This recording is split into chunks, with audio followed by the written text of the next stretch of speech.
Greetings, my brothers and sisters. Sending gratitude to all of you who are joining in today to accompany us down the rabbit hole of self-exploration through plant medicines. My name is Ryan Sprague, and I'm here to tell you that your frequency is now set and tuned to explore psychedelic medicines and the impact they've made among the countless psychonauts exploring the last true frontier. Buy a ticket and take the ride with me as we get true firsthand accounts of the experiences, benefits, risks, and transformations taking place within the ever-expanding world of psychedelic medicines on This One Time on Psychedelics. Joining in on our collective journey today is a man who is not only one of my closest brothers with one of the deepest hearts and minds I have ever had the pleasure of meeting, but he is also my partner in Highly Optimized. He is highly skilled in martial arts, where he learned how to work with energy and master his inner state of being, is the co-founder of Move Energy, a company comprised of powerful mind-body tools designed to help individuals unlock fitness, freedom, and flow in their lives, and is a man with deep reverence, respect, and experience with the conscious interaction with plant medicines and teachers. So please help welcome my man, Alex Morningstar, to the show. What's up, Al? What's up, Ryan? What's up, everybody? So glad to have you on today, man. It's funny because I've been wanting to have you on here for a while. And last night, the idea popped into my head and I was like, dude, why don't we just record tomorrow? I bet Alex has some free time and we could do this tomorrow and crush it. And you're coming to Boston next week. And so we're going to be able to record a couple more episodes for Highly Optimized, one with just you, part 2 of that, and also one with you and Jody for Move Energy. And I'm so excited for that, man. I'm pumped. I'm pumped too. I get a lot of Ryan time this month. And yes. I just wanted to say again, man, your intros, I know everybody says it, but you blow us away, man. You're yes. it takes a big heart and somebody of your caliber to see all the beauty in all of us coming onto your show. So again, thanks so much for the warm words and so grateful to be here talking with you, bro. Hell yeah, man. Thank you so much for that. And I've said it a million times. The listeners are probably like, I know exactly what he's going to say right now, but they're my favorite part because I want the guests to be pumped up. I want them to hear their own intro and be like, oh shit, I did that. Oh, that's me. Like those are the parts of it I love the most, like I like to show out fully on the person coming on, Funnily enough, the thing that stood out is when you said, he's a man, ... I'm like, I am a man. Yeah. I feel like a boy most times. Allegedly. This man is here on the show. I'm like, all right. Yeah. I am a man, allegedly. Allegedly. And, we're going to get into a lot of those wormholes of, creative thinking, we'll say, that we can get down, especially when we involve plant medicines and plant teachers into our lives. And, where I really like to start every episode, and I feel as though the listeners really appreciate this because there's one thing, with Highly Optimized, I like starting with journeys. And the journey for a lot of people is similar. Like, hey, I had this thing happen, blah, blah, blah.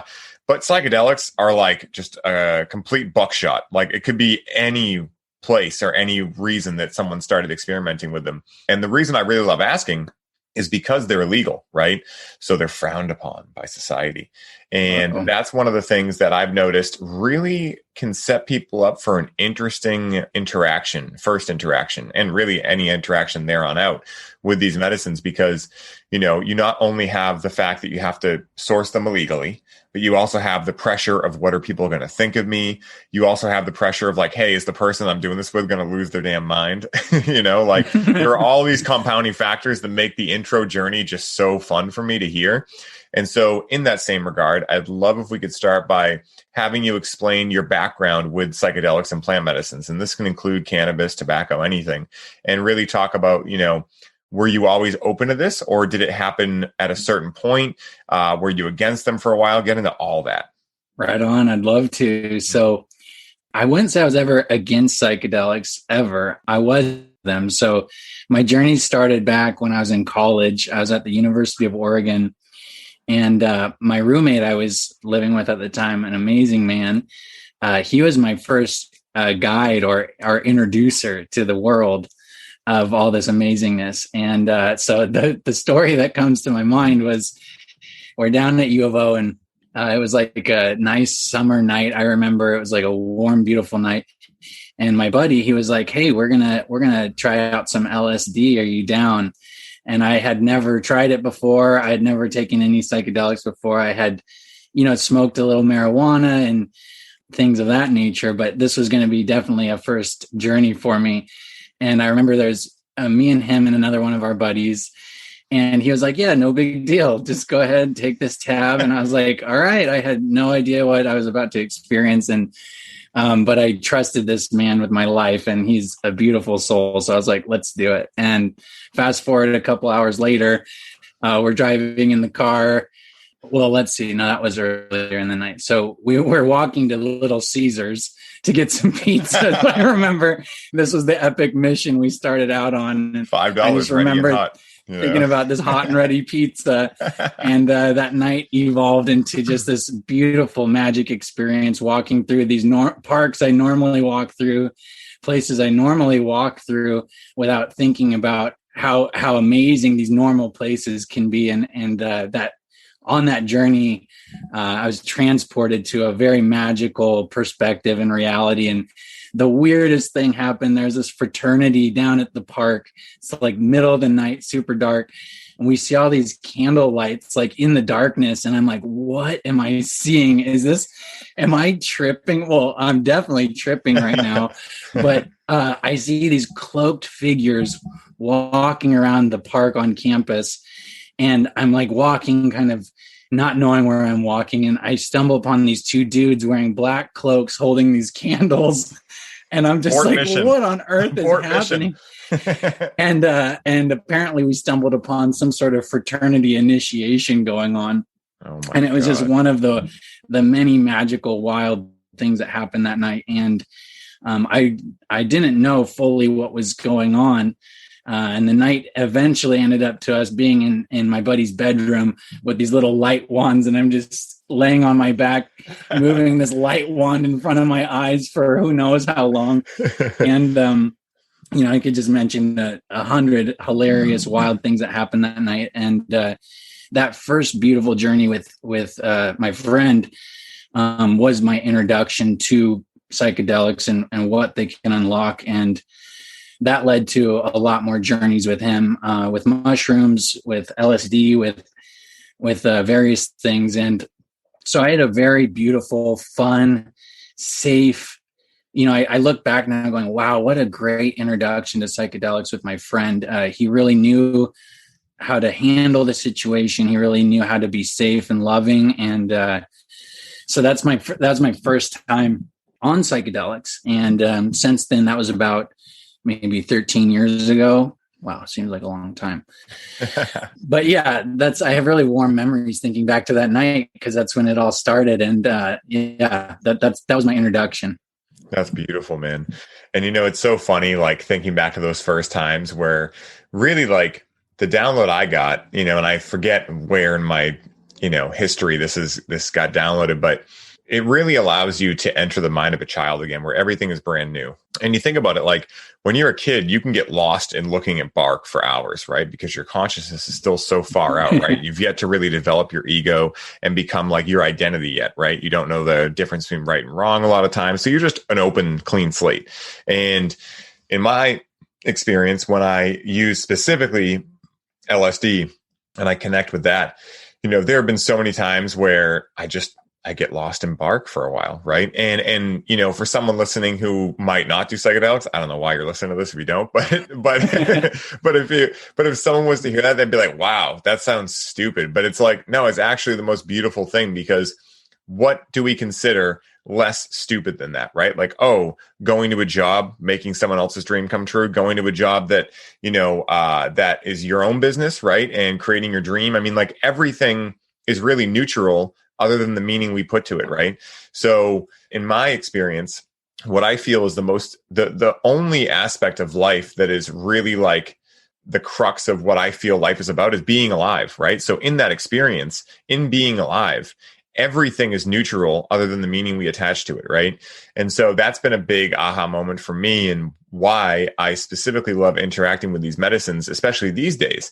It's not to get huge downloads. Sometimes that happens, right? But it's to really go into something with no expectations, to clean the slate and go, hey, I'm just going to go with the flow, right? Because especially as a man, we're very regimented and we love structure, and that's amazing, right? But it also feels great to tear that structure down and become a kid again, right? And play and have fun. That has allowed me to be able to reintegrate that into my daily life, which if you think about, like, if there is a purpose or a reason to do psychedelics, in my own experience, what it's been is to remember, right? And so what I mean by that is like to remember what actually life can be about, right? And play is one of those biggest things, not taking yourself too seriously, not taking life too seriously. I mean, I always say to people like, hey, especially clients I work with when I'm coaching, I'm like, hey, remember not to take yourself too seriously. No one gets out of life alive, like it, just have fun, right? If you're taking it too seriously, you're not having enough fun. And I feel for people like that, it can be a great pattern interrupt that can allow them to remember like, oh yeah, okay, cool. It's all well and good to have this business and shoot for the stars, but also like, remember to play some Can Jam and some Uno. All right. Like, depending on what your poison of choice is when it comes to games, me and Al, we like Can Jam and Uno. So check them out. Yeah. If you're not in the know on Can Jam, check it out. Yeah. If you don't know, now you know, Al. We already went over, I wrote some notes of what you were talking about, but we already went over like details, right? Like that's what I was talking about with bark and whatnot. And how you saw those candles, and in a typical scenario, I can imagine you'd still be like, what the hell is that? But it's funny that I've noticed that if there is evidence that the universe has a sense of humor, it definitely happens a lot more on psychedelics, where, like, for instance, things will just happen where I'm like, dude, what the hell? Like, how did that happen now? like I've been sober and not using these for a year, two, whatever. And now the one day I decide to interact with these medicines, this weird thing happens. It's so funny. And so like, that is a hilarious scenario. Like these dudes in like cloaked, like hoods and whatever. Literally cloaked men holding candle flames in the darkness. Yeah. This random waterfront park. Yeah. It was amazing. You're like, yikes, universe, like rude, like, but, one of the other things I wanted to chat with you about specifically around that time and any other time you've had the opportunity to interact with psychedelics is the ability to have a perspective shift. And this can be a challenge, right? Because sometimes your perspective can shift in ways that you would rather it not have shifted in, right? And so that's why, and we'll get into this, that's why like safety and set and setting and all these things matter. But I'm curious to hear what some of your biggest perspective shifts have been. And this can be in forms of lessons, aha moments you've got, downloads, funny things that have happened, anything like that that's allowed you to look at the world a little bit more different when you've come out of it.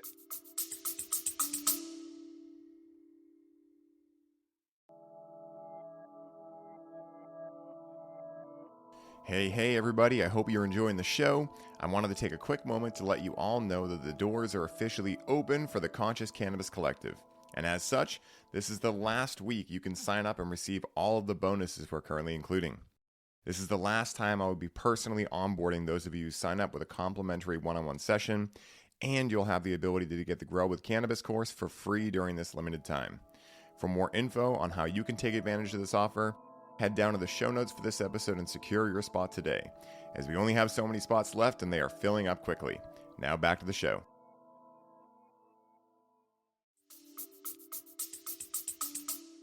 Wow. Great question. Well, you touched on one that was really major in my first experience. You mentioned, taking life too seriously. And at the time I was in college, taking life really seriously and not having a lot of fun. And that first journey was a great perspective shift in having more fun. There's two more that came up to my mind when you asked that question. I remember one time after eating a little mushrooms, I was living on this property with poison oak everywhere. There's just poison oak all over the place. And I used to be really allergic to poison oak. And I was trying to form a new relationship with the plant because I was, recognizing that on the landscape, plants are there for a reason. And whether it's a big patch of blackberries that a person is lamenting, like, oh, I wish all these blackberries weren't here on my property or whatever it is, right? Yeah. I always remember, like, there's a reason these plants are here. And I remember on this one journey, I went outside and it was sunny out and I found this poison oak plant that was standing up and the sun was really shining on it. I just sat with this plant for a long time. I took pictures of it and I was sitting with it. And I remember like the plant and I interacting and it talking to me and expressing itself to me and basically like letting me in on what it's all about. Like this is me. I'm this plant. And I ended up researching poison oak a lot and learning about all the, ways that indigenous cultures interacted with it and used it. There's this black kind of tar substance that people would use for ink to paint like jewelry boxes and things. And I started to just really form this new relationship with poison oak. And that was a very like deep interaction with the plant world that helped me like, just realize like, oh, you can relate with plants and you can communicate with plants and they're here and they are here to share and they're here to interact with us. And, so that was like a very beautiful experience, just sitting with a poison oak plant and being like, what's so poisonous about this? This is an amazing creature here. This is an amazing plant I'm sitting with. The other big reframe that this is like one of the biggest reframes. I look at my life as before this journey and after this journey. And this was a journey where I sat with, sorry, I'm shivering a little bit. If you guys can hear some tension in my voice, I'm really excited and I love talking about this stuff. So I'm just like opening up here. And we're on the upswing of energy here. We're on I'm feeling it. I'm like, whoa, I'm on a psychedelic journey right now with Ryan and the listeners. This is amazing. Yeah. Then the second journey was Wachuma, or a grandfather. I could go into great length on this journey, but we were in a sunny hillside in California during the day. And I just remember being in the sun for hours and feeling so invigorated by being in the sun. I wasn't concerned at all with getting burnt. It was like I was in the dirt and the rocks and the wood debris and feeling totally alive and at home on the world.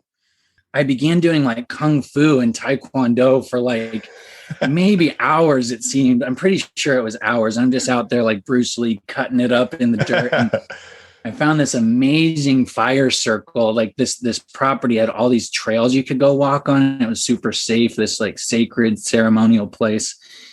And I found this like dirt patch with a fire circle in the middle. And around the circle was like all these fallen trees that somebody had like buried into the ground to make this super cool, jagged like circle around this fire pit. And there's a gateway at the front of it. And I was like, oh yeah, this gateway is definitely calling to me.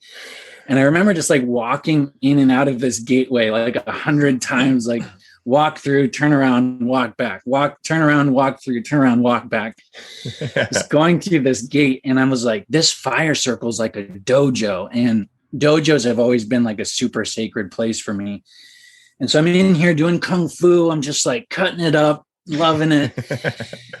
I get confronted with this, like all of a sudden, like hours into the journey, this giant golem of a mountain monster presents itself to me. And I was like, oh, fuck, this is what I've been training for. Not only my whole life, not only for these last 6 hours, not only for in all my last lives, I've been training for this moment. And I'm like, all right, it's fucking on.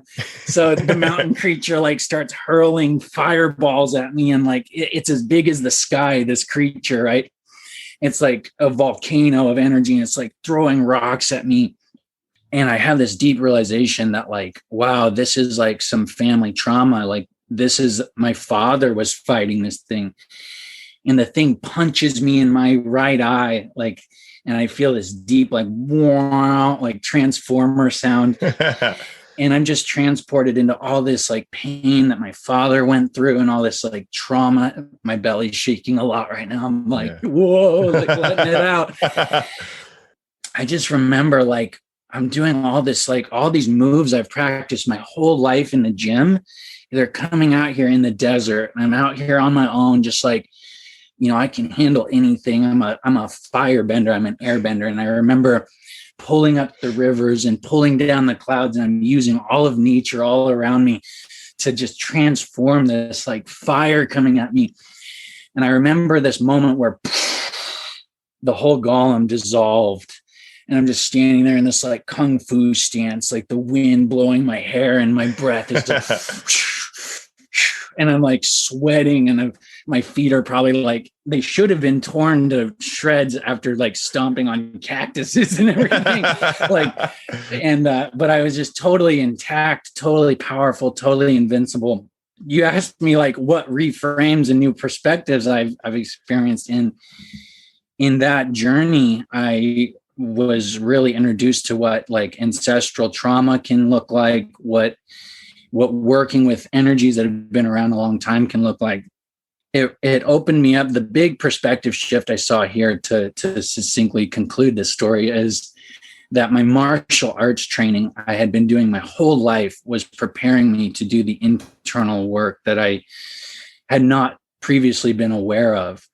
So I was doing all this like Tai Chi and Taekwondo moves that in a real street fight, like these moves would not be functional. They don't work. Like if some big dude was like going to punch me in the face, me waving my hands around wouldn't do very much, right?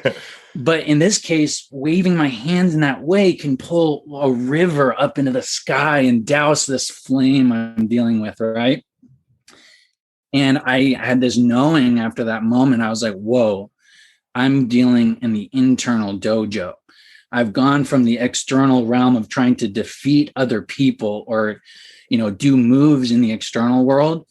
And I'm in my internal dojo now. And I'm dealing with a lot, like this whole ocean opened up to me of like things to participate with, things to flow with, things to use your powers to deal with. And, like I said, there was a before that moment and after that moment. And I remember I went and called my dad right away, and my dad and I had kind of an estranged relationship at the time. And I remember leaving him a voice message that said something to like the effect of like, I love you so much. And, we don't have to fight anymore. We don't have to fight each other. We don't have to fight the world.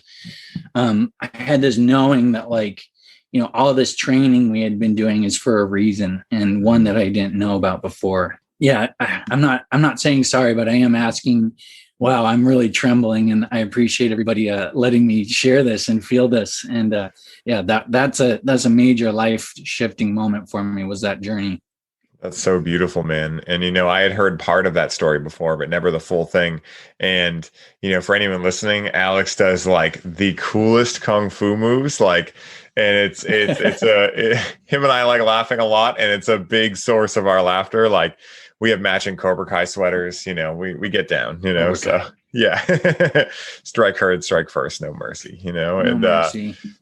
and, one of the things that you brought up there was the whole subject, right, of like internal states and awareness, right? And I know for me, the first time I experimented with psychedelics, which was psilocybin mushrooms, I had an experience that I did not even know how to put into words. And it took me quite a few times to actually understand what was happening, right? And now I understand what is happening as the left brain, right, like where the ego is, getting turned off, and the right brain coming on, right? The right brain is more qualitative in nature. The left brain is more quantitative. Left brain is your calculator. It's weighing the odds all day, every day. And the right brain is more based on feeling, experience, qualitative stuff in nature, right? So energy quality, if you get around someone and you're like, ooh, I don't know why, but I just don't really want to connect with that person. The left brain will start saying things like, oh, well, maybe it's their clothes. Maybe it's the way they're, standing, whatever. And your right brain will just say, it doesn't matter. It's just a feeling, right? And so I'm curious, what have psychedelics opened up for you in terms of being able to turn that left brain off and gain more awareness of just simply life, right? And we could take this anywhere you want. But I thought building on that last point of you having that awareness of that internal state, from there, where did that awareness allow you to go with that internal state? Were you able to bring that back into your waking reality? Because I know now, obviously, you're very regimented and you're very easy to go between left and right brain and do those things in a sober state or an impacted state on psychedelic medicine. So I'm curious, like, what the trajectory was from that experience where you were like, whoa, okay, there's things that I'm like challenged by. There's things I'm not looking at. There's things that I want to look at. And then being able to go from there to normal experience, right? Waking state reality. Was that like a one-step process, or were there multiple steps in there in terms of gaining more and more awareness and saying, oh, I can do this through meditation, I can do it through breath work, etc.? Yeah, that awareness of the internal dojo was a big unlocking idea for me. I realized I can practice with this stuff, like you said, on psychedelics or not connected with psychedelics. And so, from that point on, I started really developing my personal practice even more so than I had already been practicing. a lot of it before had been fitness focused. I was a competitive martial artist, so I had a strong personal practice, but it was like Cobra Kai shiz, like getting in the gym, grinding it out with the boys and the people. And after that, I was like, wow, there's an internal experience here that I'm ready to dive into. And so I've developed morning practices, evening practices, daytime practices that, I talk about working out, working in, and writing it down is my 3 steps that I really like. And starting to realize that ocean of the unconscious, that ocean of the right brain, all that stuff we can access. I can access it anytime, any day. And so my morning routine, as an example, I'll work out with the intention of opening my body, getting connected to my body, feeling the nature around me, really getting things to flow. And when that happens, when I open up physically, then I can dive in on the working in portion, taking some breath work in, doing some meditating, getting in touch now that my body's open with all the stuff happening inside of me. And after I work on that, I like to journal and just like get clarity on what did I just experience? What did I just see? What did I just feel? I find that practice for me in the morning and at night is my way that I can tap into these knowings or these experiences and remind myself, like, every day, this is a waking dream experience I'm in. I don't have to take it so seriously and rigid, like you said. Yeah. I can remind myself of the magic. And so if I wake up on a morning and I'm feeling, my old patterns of maybe being stressed or like trying to be analytical about the day or trying to control the day ahead, I'll dip into my daily practice and I'll come out of that thing going, wow, what a dream. Like, what an opportunity to be alive. What a beautiful opportunity to do the work of the day. And I can put this whole mythical, magical, beautiful lens over everything so that the day turns not into this grind of trying to make ends meet or trying to keep up. It turns into this like, wow, I'm choosing this reality. I'm creating this reality. And by dipping into my practice or grounding into my practice, basically the day is just like an experience after that when my energy is flowing. And so yeah, the internal dojo idea was a big shift for me. And it's my favorite part of my day, my morning routine and my evening routine, tapping into that stuff. That's the vehicle right now that I'm using to draw on those lessons and bring them into my waking state. That's beautiful. And, it brought up a big thing that literally I just went through 2 nights ago, which was an 8-hour hypnosis, past life regression. I don't even know what you would call this. The gentleman who does these I literally put him on, probably the most advanced person I've ever met in my life. He's had multiple experiences where he's passed over, drowned, died, for lack of a better term, and crossed over and come back with the knowledge from the other side. And during that, there was so much brought out. And for me, how I see it, right, and this is similar to what you're talking about, what psychedelics have done for me is they've allowed me to answer the call, right, and get the message. And now what I can do is I don't necessarily need to pick up the phone to be able to get that message, aka take a psychedelic to get that message. Now I'm only interacting with psychedelics when I feel the call, right? And if you follow David Hawkins' book, Power vs. Force, a calling resonates between 400 and 500, whereas a desire is down at like 100, right? So it's the energy, again, qualitative energy that you're bringing into the experience that I imagine, is what can gift us with these incredible aha moments, or just like a time at best, right? Or like a challenging experience, right? If we go into it without reverence. One of the things that it just happened last night, and I was telling Rachel about it this morning. One of the most interesting things I've ever had happen. I was completely sober. I wasn't using cannabis. I wasn't using anything, right? Just water, and cacao earlier on in the day. And so I'm laying in bed, and a lot happened during this past life regression that I won't talk about here, just because I'll take over the whole episode.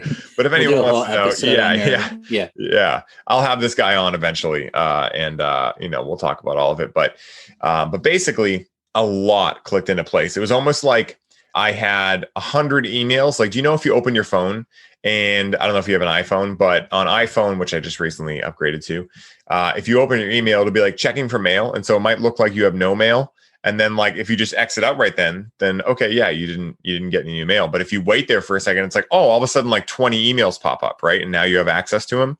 That's kind of how that's the analogy I'm using for what pretty much happened. I felt like I had so much awareness that I had gained, and I just didn't know how to put like a couple dots together. And then through this regression, which again was in a completely sober state, all of a sudden, all of those things clicked into place, and a lot like just like got uploaded into me. And so last night, again, we both are huge language nerds. We understand the words construct reality. We understand that, being impeccable with the word is really the energy you're putting into that, right? So if you're saying to someone like, hey, I love you, but you're saying it like just to make them not upset, like, yeah, I love you, it's different than like looking someone directly in the eye and saying, hey, I love you, And so it's been very interesting for me because last night I was going to bed and I was laying in bed and I noticed all of a sudden that my whole body was vibrating, right? And this is something that I most likely happens a lot. I have no idea, but I was able to tune into it, right? Again, right brain, feeling, experience, etc. And I get into the right brain by doing different practices like breath work, meditating, playing guitar, different things that stimulate that area of my brain and get me out of my analytical mind. And so I'm laying in bed.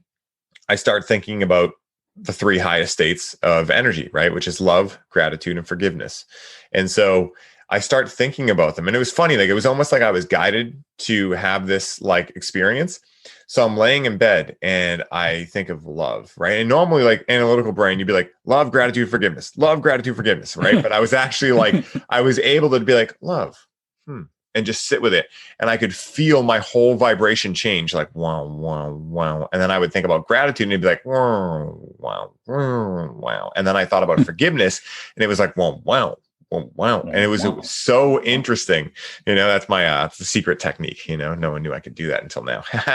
But, it's like, it was so interesting to me because I realized like, wow, this is, what I would consider a psychedelic experience. And I'm completely in my normal waking state. Right.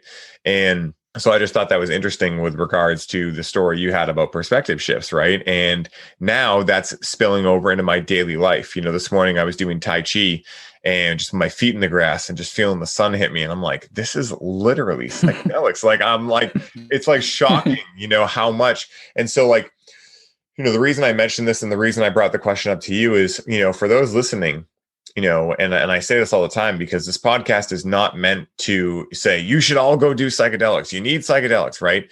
It's really just to say, hey, for some people who feel called to do these things, right? Again, a calling, they can help you unlock things that then you don't need psychedelics for after, right?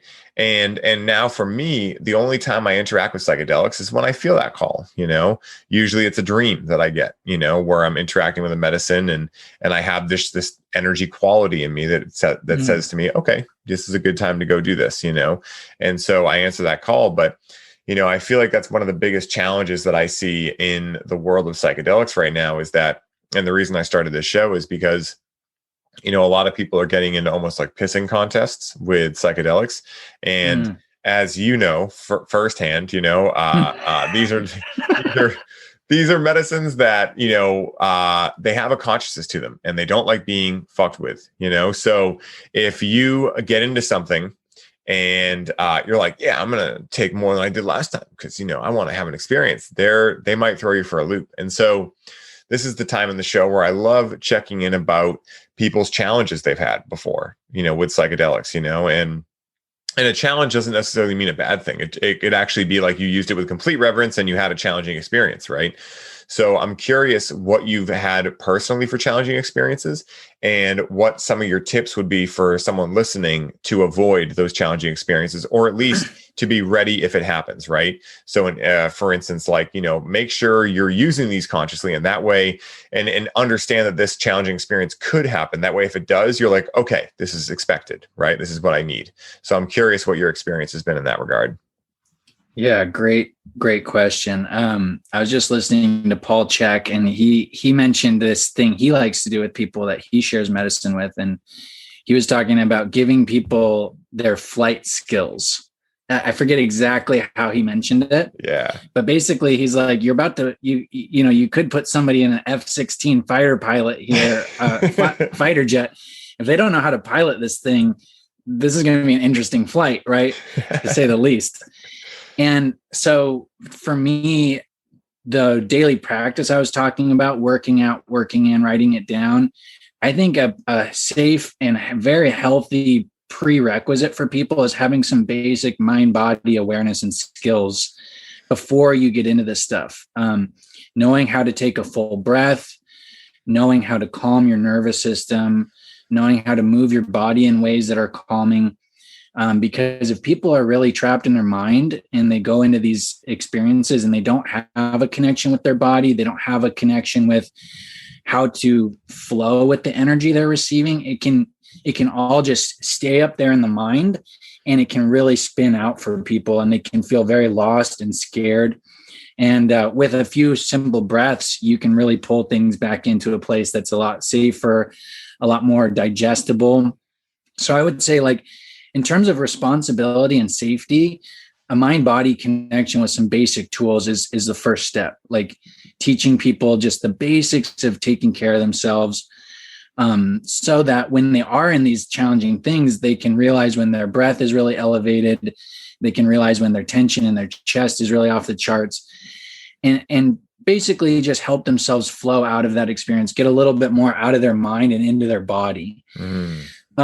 So like the daily practice I do, I would recommend for anybody getting into some sort of practice that helps you be aware of those mind-body tools. To me, that really can help with a lot of the challenges people are going to run into, which is just getting caught in labyrinths of their own creation in their own mind, and not being able to come back to the reality of being in their body.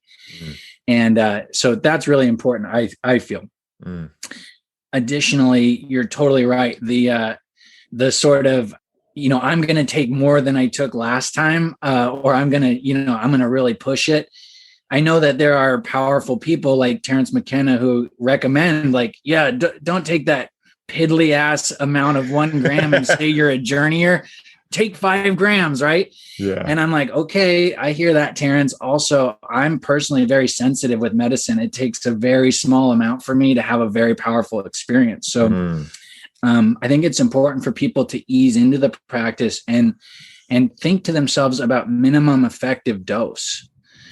If your goal is to learn and grow and open, then the amount that allows you to do that is the amount.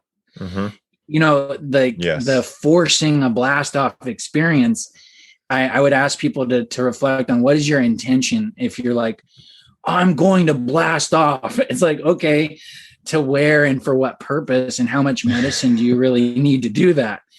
And so those are two of the safety things, like, out of the gate: reverence, respect, honor.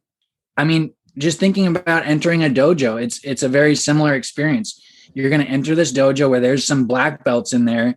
These people can whoop your ass. And if you walk in there and you're like, I want to be challenged, I want to see what you guys got, you're going to see what these guys got, and it's not going to be comfortable. And that can be a good experience if you learn from it, right? Yes. But a lot of people will never come back to the dojo after that because they were so humiliated and shamed that who they thought they were as a scrapper, it turned out they don't know anything about this realm. And so when I look at psychedelics, I think about it in that very similar way. Like, you need to enter the dojo with reverence. You need to know what you're getting yourself into, and trust your senseis when they tell you to stretch and warm up and breathe. Don't just think, I'm a scrapper, I'll handle whatever comes my way. With that being said, I'm saying this out of personal experience, because I have had several experiences where I went real far out unexpectedly, an amount of medicine that other people would not even have thought would be, anything to be concerned about, like 1 gram of mushrooms. Like, that's a very light microdose for a lot of people, right? Whereas for me, I've had experiences getting caught in time loops where I feel like I've walked out of the room 100,000 times, and I'm just like, I'm trying to walk out of the room here, but I keep ending up in my bed. And that was very terrifying the first time that happened, getting caught in this weird time loop thing. And then other experiences where, now I'm Jesus in the desert. I'm going to be walking for 2,000 years. And okay, I guess say bye to everything I knew. It turns out 4 hours later that journey will be over and I'll be back where I was before. Yeah. But if having the tools I have, getting into those experiences, I'm a lot less scared of them now, because I remember speaking about the time loop experience, I remember laying in my bed. This was years ago, before I was when I wasn't quite as skilled. And I remember then just like coming back to my body and breathing. And that's what slowly brought my consciousnw back into my body and got me out of that time loop. And I sat up out of bed and actually walked out of the room. That's what I have to say about that, is like, these are teachers, and these entities and these energies are very powerful, and it's good to have a healthy respect for them also, without taking them too seriously. But yeah, show up, do the practice, get yourself ready, trust your mentors. Those are some things I have to say about that. Yeah, I love that. And, the analogy I always say is, when I'm experimenting or, interacting with psilocybin, it's like I'm shrinking myself, like Honey shrunk, Honey, we shrank the kids or whatever. And I'm dropping myself into a deep well inside of myself, right? Because it's an inward journey, in my experience, through psilocybin mushrooms. And on acid, you're more like an astronaut, and you're tethering out. You're like connected to the spaceship, but just by a cord. And there's nothing saying that cord can't be cut for life, right? Like that's the challenging aspect. And we'll get into more of that, but you're tethering out.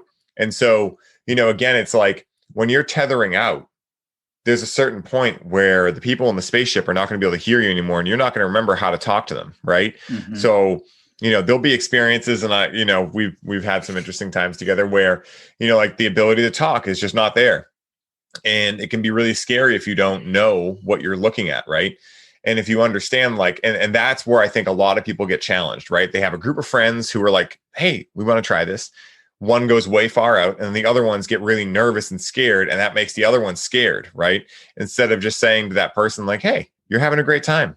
This is exactly what you intended, and go enjoy it, right? You're not going to be there forever, so actually go enjoy it. You flip the script, right? Like, instead of it being like, oh my God, I went out too far, it's like, no, you had a gift, right? Now go enjoy it. Medicine, and the medicine is working. Exactly. Yeah, that's why mantras can be so powerful, because they also hold a vibrational resonance to them that can allow you to remember, oh, okay, all right, that's a tether to reality. Okay. It's almost like if in that astronaut scenario, you're way far out, and someone like floats a poster board out to you that says, hey, we still know you're here, or something, right? And you're like, oh, English. Okay, cool. All right, perfect. Those are people I know. All right, I'm not completely screwed here, And, you were talking about physiology, and that's such an important factor, right? And it's a compounding factor, but it's also a factor that you really don't know about until you start experimenting, right? And that's why, I went to plenty of music festivals where I saw people in just making terrible choices, and I was very fortunate that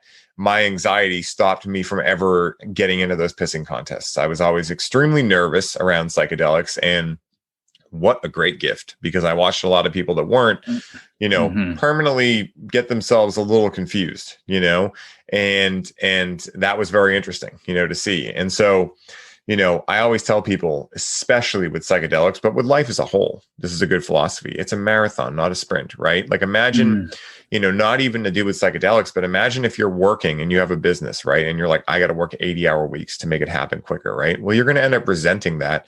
And it's not going to end up being the energy you put into it is going to be from a place of frustration, which is a much lower quality energy. That's going to come through in the final product. People might not understand it. They might not know why all of a sudden it's like, I just don't want to do that. I don't know. It just doesn't feel right. It just doesn't sound cool. People wonder why, Billy Mays for OxyClean used to be like such a thing. It's like, it's OxyClean. It was Billy Mays' energy. It's like that guy, hey, it's Billy Mays. Like, this guy sounds awesome. I want to eat a burger with him or something, like he sounds like the cool uncle at a cookout. And so that's a little bit I wanted to mention there about that. And this is why the practices you mentioned are what I always recommend people get into before they ever even think about touching a psychedelic. Because if you're not aware that more exists to you than just your identity as Alex or Ryan, then that ego can get you in trouble, right? It can say, yeah, you want to do 5 grams. Everyone else is doing 5 grams. Just do it, right? Whereas if you understand that, you can go, okay, I hear that. Does that feel right in me? No, it doesn't feel right. Okay, what does feel right? What feels like comfortable for me? All right, 1 gram. And then all your friends are like, come on, do more, do more. And you're like, nope. I know that part of me and I know this part of me, and that part of me is the real me, the part of me that's actually like feeling, right? The feeling. Do I feel excited when people say take more, or do I feel scared? If I feel scared, there's probably a good cue there that, you know what? I'm tiptoeing today. That's what I'm doing. And, I'm curious for you because this is something I love to bring up, to switch subjects a little bit, the whole connection aspect. Right now, especially after what just happened in 2020, we're in a big deficit of connection in the world, right? And this can be a personal connection. It can be an interpersonal connection, right, with those we love. It can be a connection to the world, right, to the earth. And so I choose to see what just took place in this pandemic and everything as a huge gift, right? What a great gift. When else have we all been told you have to go inward pretty much, right? And connect like back to your own circle, right? A lot of times people weren't sharing space with anyone. And so for a lot of people, this did break them because I imagine didn't have a lot of the tools. And even for the people that, did have the tools, it wasn't easy. It definitely wasn't easy for me. I'm a very extroverted social person. But one of the things that helped me a lot was my psychedelic journeys during that time. And what I mean by that is not the psychedelics I took during that time or anything, but more so the experiences I had that made me understand and understand like, hey, maybe I can't spend time with people right now because of lockdown, whatever, but I can go outside and put my feet in the grass and feel connected to the earth around me. And so I'm curious, what has been the impact that these medicines have given you for connecting deeper to yourself, to the world, and to the people you love? Well, as I sit with the medicine more, especially as you mentioned in this last year, I find that a lot of the reason I was closed off to connection was things I was afraid of. And when I was unwilling to address those things or look at them, be with reality, be with what is, I had put up a lot of walls around my heart. And so in 2020, there's a lot of unsettling things happening. There's still a lot of unsettling things happening, right? Yeah. And you can put your head in the sand and you can try to imagine it's not happening or that there aren't challenges happening. Just like in a psychedelic experience, you can try to ignore that you're having a really difficult time. Yeah. But that simply perpetuates blocking and guarding more from what is and what's around you. So something that the medicines have helped me with is like being with what is, staying open during that, and finding and creating and seeing the beauty that's always there. Sorry, there's a lot in this question to unpack. A moment comes to me doing breath work on the beach at this event 3 years ago. And I remember coming out of this like 45-minute breath work session, sitting up and looking at some of my new friends I had just made and going, what the hell is this feeling? And I had this like full body warmth and ecstatic energy. And I realized that I was open to receiving love from these people around me. Mm. And I had not felt that so powerfully ever before. The medicines have helped me be safe to open up the guards around my heart, to remember, hey, we're all one. Like we're all unified. We're all on the same team. We're all of the same origin. There is nothing to be afraid of. When you sit with what is and you open your heart in the face of even the things you think are really challenging and scary, you can find connection always. You can be connected always. And for me, it's been a journey of facing my fears and recognizing that they don't need to make me close. They can be just another part of the experience that makes me feel alive and makes me feel like connection to me is learning to feel again. Yes. Because you can try to connect with your brain as much as possible, but I've been in circles of friends that do that. And it's really like, it leaves me unfulfilled and drained when people are trying to just brain each other with thoughts. They're like, yeah. Well, here are my thoughts. And they're like, oh, that's your thought. Let me counter that thought. I don't feel connected in situations like that. I feel connected when I'm feeling. And so nowadays, whatever helps me feel, I'm really open to it, even if it's like something that's really challenging, like 2020. Okay, that's a lot to feel through, but wow, that that is connection, is feelings. So what I would say is, like, even if people are going through extreme hardship in their life, what is the feeling that you can get out of that, instead of just bottling it all up, stuffing it down, trying to hide from it, trying to hide your head in the sand?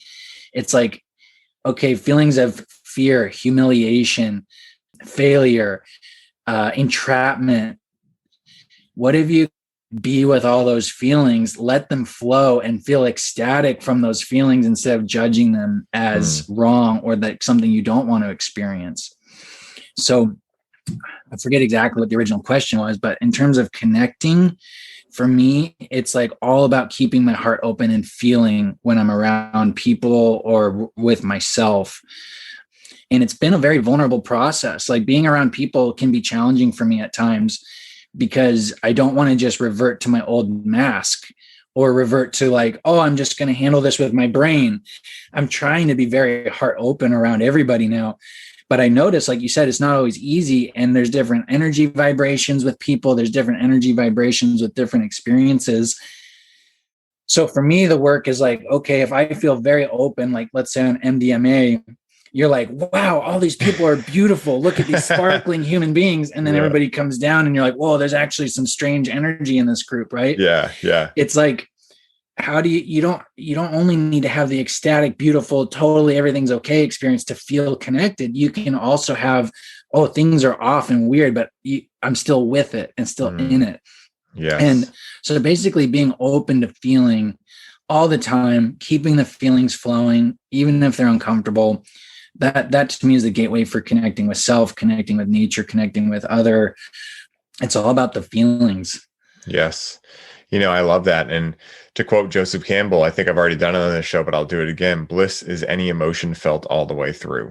Right. And, there's this, like, I don't know if it's actually spoken. I mean, I imagine it is, but it was never really spoken to me. But maybe it was, and I was too young to remember, but we have this connotation that certain feelings are quote unquote good and certain feelings are quote unquote bad. And you should, try to maximize the good ones and minimize the bad ones. Right. And so, when we think about emotions quantitatively like that, it ultimately leads into people, creating stories around, oh, I can't feel anger because anger is not a good emotion.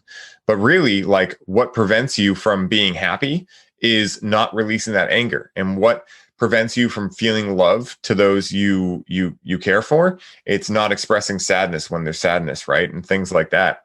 And, that's been one of the biggest aha moments that psychedelics have given me, because I walked around for a long time, especially after my father passing away, where I was like, I'm fine. Like, I don't feel anything. And I literally didn't. Like, it wasn't me trying to be tough. And I'm like, fuck, I'm going to cry here. But like, I literally didn't feel anything. I knew, like, there was a knowing, like, all right, so something's not clicking here, but I couldn't feel it. I had no idea how to unlock it.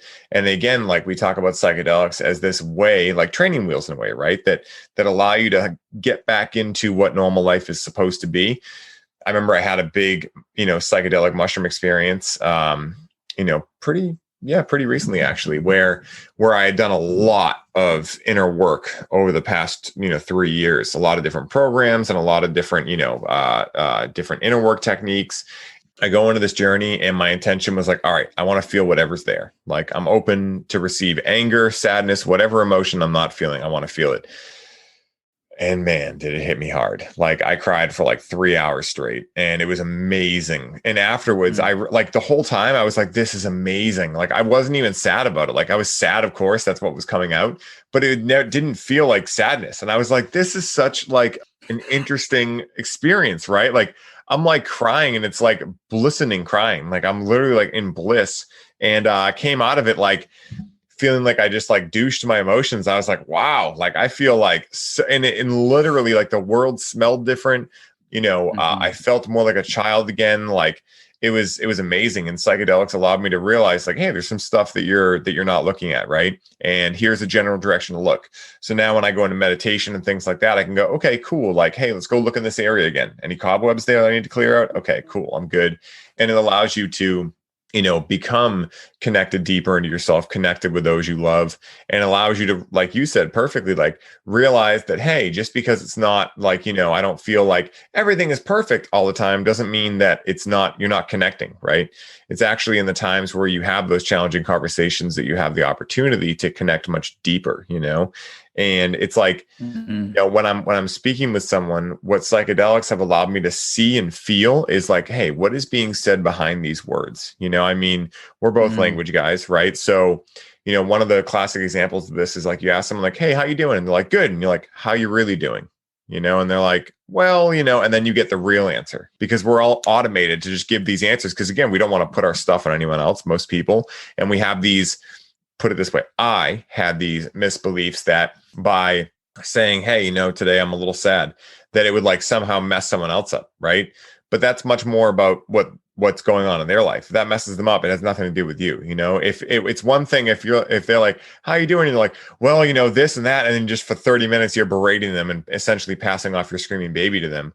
But to say like, I'm sad, but I know it's going to be okay. Like, that's the gift of vulnerability, which then allows someone else to say, yeah, actually I've been sad too. And then there might be an opportunity for you to have a conversation with that person, and both of you help heal one another in a co-creative experience.